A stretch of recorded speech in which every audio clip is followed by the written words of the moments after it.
la clase de este día. Y el tema de esta clase, la enseñanza de esta clase es lo que creemos, fundamentos bíblicos. Propósito. El propósito de este tema es dar a conocer y establecer nuestro fundamento bíblico, lo que creemos y damos fe, respaldado siempre por la inerrancia de la Biblia y de la palabra de Dios.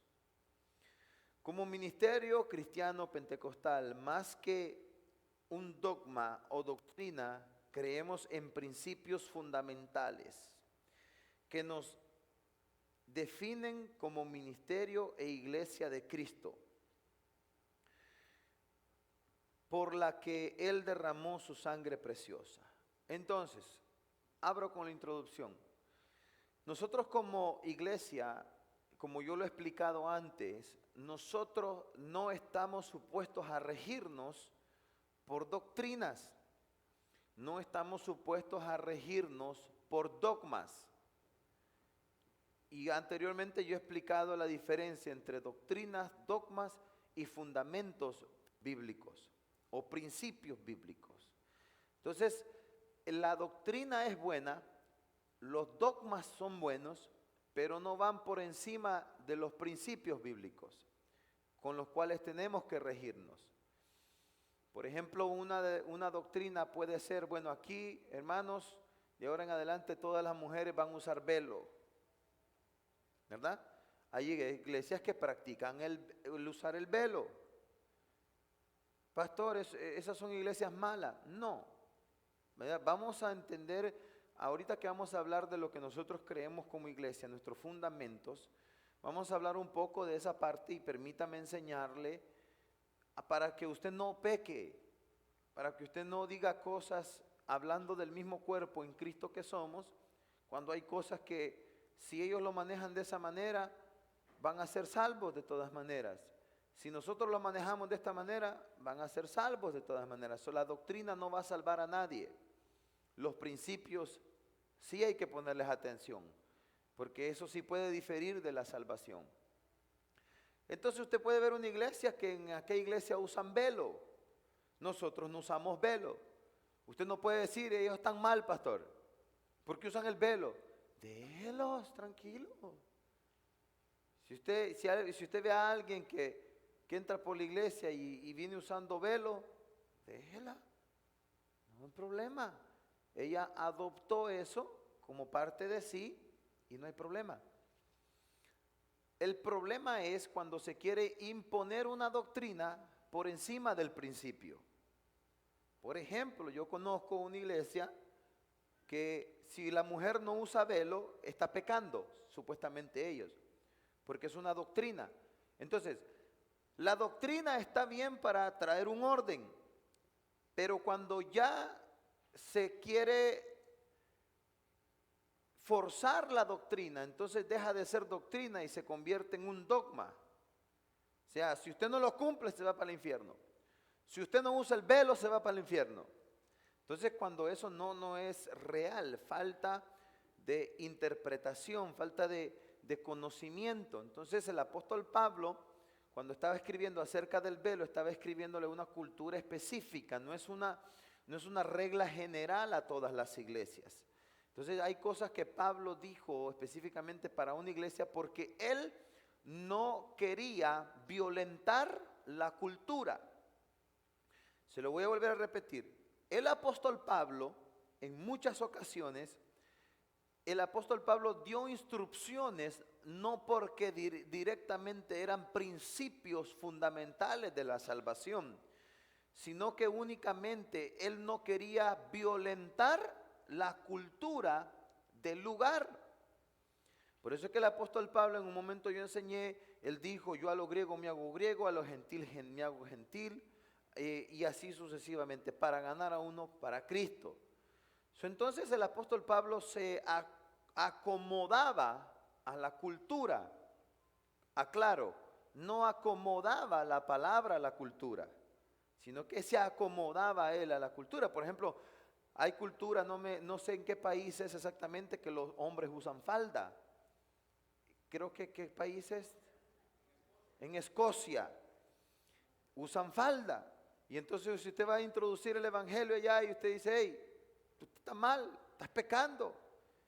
No, no está pecando, es cultural y déjelo así. Tranquilo.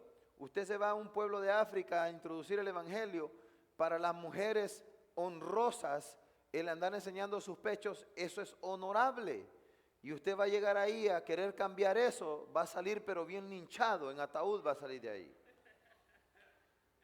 Entonces, tenemos que entender que la doctrina es buena porque trae un orden. Nosotros tenemos doctrina, pero no van por encima de los principios bíblicos. Sí, lo que hoy vamos a estudiar son nuestros fundamentos bíblicos que difieren de la salvación. Aquí no vamos a hablar de que si creemos en esto, si no creemos en lo otro, que no vamos a hablar del velo, si del arito, si de los pantalones. Dentro de eso ya tenemos una enseñanza más adelante que hablamos acerca del no ser piedra de tropiezo a alguien más, pero ese es otro tema. Entonces, toda iglesia, todo ministerio y toda persona que va a servir, recuerde que esta es una escuela de servidores, tiene que entender qué es lo que nosotros creemos como ministerio. Lo tienen que tener muy claro qué es lo que nosotros creemos como ministerio. Más de lo que creemos, cuáles son nuestros fundamentos bíblicos. Tiene que estar claro en eso. Si no está claro en eso, entonces usted va a estar, en otras palabras, vendiendo algo que no es. O va a estar sirviendo en un lugar donde ni sabe qué es lo que se cree. Entonces, es bien importante para mí que cada servidor entienda lo que creemos y por qué lo creemos y cuál es su fundamento bíblico. Entonces hoy voy a dar paso a que si hay preguntas, que usted pueda hacer alguna pregunta al final de la clase, usted apúntela porque tengo que dar la clase seguida porque esto también lo van a escuchar los pastores de todas las iglesias. Entonces es importante mantener la línea en la clase, pero si usted tiene una pregunta puede apuntarla por allí. Primero, nuestros fundamentos son: creemos en Jesús como el Hijo de Dios, su obra redentora en la cruz del Calvario y su resurrección al tercer día. Lucas capítulo 24, versículo 6 y 7. Pastor, pero bueno, aquí podemos decir creemos en Jesús. Bueno, hay otras culturas que creen en Jesús, pero creen en Jesús como un profeta. Creen en Jesús como un hombre común y corriente que simplemente fue usado por Dios. Entonces nosotros podemos poner aquí, creemos en Jesús. No, espérame, vamos a ser claros. Creemos en Jesús como Hijo de Dios. Su obra redentora en la cruz del Calvario y su resurrección al tercer día. Este pasaje que tenemos aquí lo especifica las tres cosas. No está aquí, sino ha resucitado. Acordaos de lo que os habló cuando aún estaba en Galilea, diciendo: es necesario que el Hijo del Hombre sea entregado en manos de hombres pecadores y que sea crucificado y resucite al tercer día. Entonces, ¿ustedes creen en Jesús? Sí, creemos en Jesús, pero usted aclárele, creemos que Él es el Hijo de Dios, creemos en la obra redentora en la cruz del Calvario y que también resucitó al tercer día, ¿verdad? Porque lo pueden confundir, porque hay mucha gente que cree en Jesús como, Él fue un hombre bueno. Sí, no, yo creo en Jesús, sí, él existió, pero fue un hombre bueno. No, Él es el Hijo de Dios. Él vino y se sacrificó en la cruz del Calvario y resucitó al tercer día.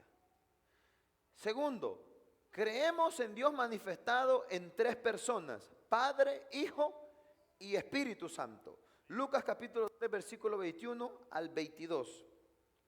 Aconteció que cuando todo el pueblo se bautizaba, también Jesús fue bautizado.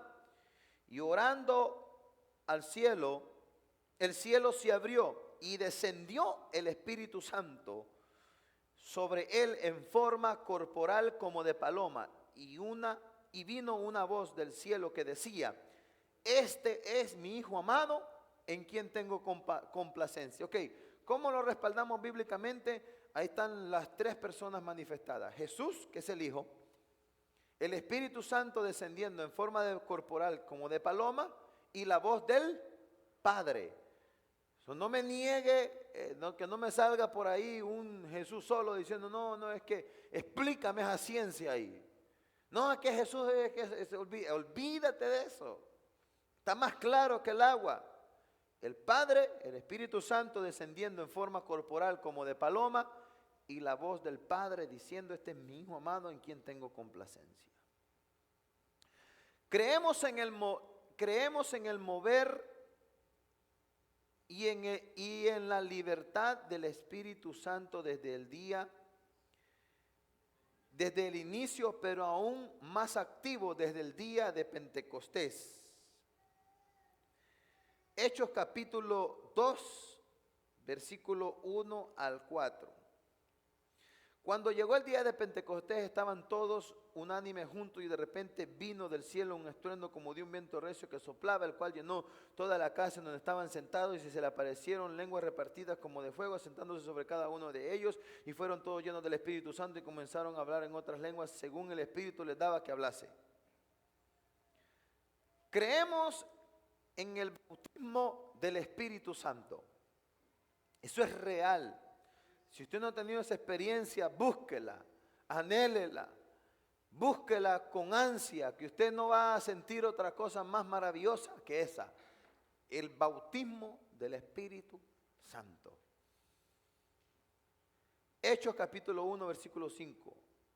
Porque Juan ciertamente bautizó con agua, mas vosotros seréis bautizados con el Espíritu Santo dentro de no muchos días. Creemos que sin santidad nadie verá al Señor. Si no hay santidad, olvídese. No importa quién usted sea, si es el pastor, si es el apóstol, si es el profeta, si es el evangelista, no importa. Si usted se descuida, si yo me descuido, las obras, gloria a Dios, quedaron. Pero al final nuestra alma, chacapum. Hebreos capítulo 12, versículo 14. Seguid la paz con todos y la santidad, sin la cual nadie verá al Señor.